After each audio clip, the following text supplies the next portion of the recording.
Então ele chamou a multidão e os discípulos e disse: Se alguém quiser acompanhar-me, negue-se a si mesmo, tome a sua cruz e siga-me. Pois quem quiser salvar a sua vida, a perderá, mas quem perder a vida por minha causa e pelo Evangelho, a salvará.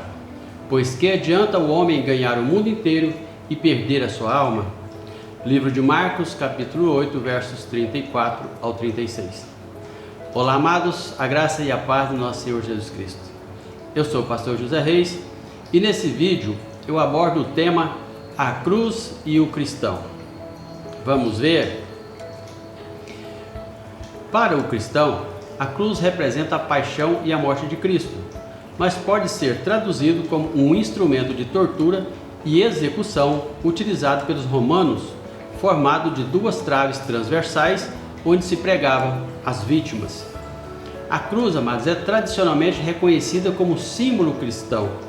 É a representação da vitória de Jesus Cristo sobre a morte, pois ele foi crucificado, mas ao terceiro dia ressuscitou, vencendo a morte e trazendo esperança a toda a humanidade. Quando pensamos em Cristo, logo lembramos da cruz. Lembramos que o sacrifício, a dor de Jesus passou naquele lugar. O apóstolo Paulo se refere à cruz como uma referência para ele próprio. Está escrito no livro de Gálatas, capítulo 6, verso 14. Quanto a mim, que eu jamais me glorie a não ser na cruz de nosso Senhor Jesus Cristo, por meio da qual o mundo foi crucificado para mim e eu para o mundo. Nós éramos, por natureza, filhos da desobediência. A ira de Deus estava sobre nós e todos estávamos condenados. Mas no livro de Romanos 3:23 nos diz assim: Pois todos pecaram e estão destituídos da glória de Deus. Porém, amados, Jesus foi enviado do Deus Pai para que todo aquele que nele crê não pereça, mas tenha a vida eterna. João 3, verso 15. No livro de João 5:24, Jesus nos tranquiliza e diz: Eu lhes asseguro, quem ouve a minha palavra e crê naquele que me enviou, tem a vida eterna, e não será condenado, mas já passou da morte para a vida.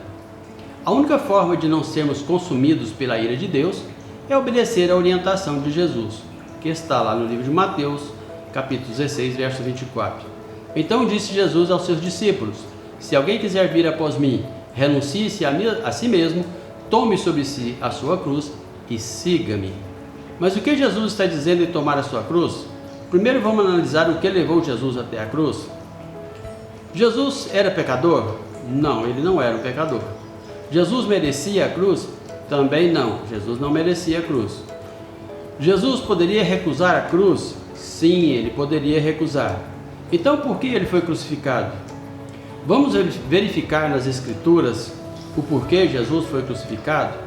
No livro de 1 Coríntios 15, de 1 a 4, nos diz assim: Irmãos, quero lembrar-lhes o evangelho que lhes preguei, o qual vocês receberam e no qual estão firmes. Por meio deste evangelho vocês são salvos, desde que se apeguem firmemente à palavra que lhes preguei.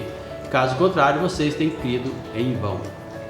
Pois o que primeiro lhes transmiti foi o que recebi, que Cristo morreu pelos nossos pecados, segundo as Escrituras. Foi sepultado e ressuscitou ao terceiro dia, segundo as Escrituras.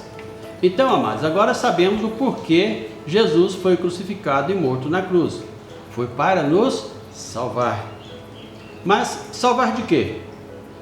Muito bem, porque todos pecaram e estavam destituídos da glória de Deus, sendo então condenados a passar a eternidade no inferno. Salvar da ira de Deus. É por isso, amados, que todo pecador que confia totalmente na obra redentora de Jesus e o reconhece como seu único e suficiente Salvador, é reconhecido como filho de Deus. No livro de Gálatas 3, 26 e 27, nos conta assim: Todos vocês são filhos de Deus, mediante a fé em Cristo Jesus, pois os que em Cristo foram batizados, de Cristo se revestiam. E eu vou terminar essa palavra dizendo que a cruz de Cristo é algo que todo cristão deve se render, pois na verdade somos todos responsáveis pela morte de Jesus naquela cruz. Nossas ações egoístas e rebeldes enviou Jesus para a cruz. Jesus voluntariamente entregou a sua vida e morreu para pagar os pecados de todos os que nele confiam. Ele tomou o castigo que nós merecíamos e agora oferece a todos a salvação e a vida eterna. Amados, que Deus te abençoe e vos guarde em nome de Jesus. Amém e amém. E até o próximo vídeo.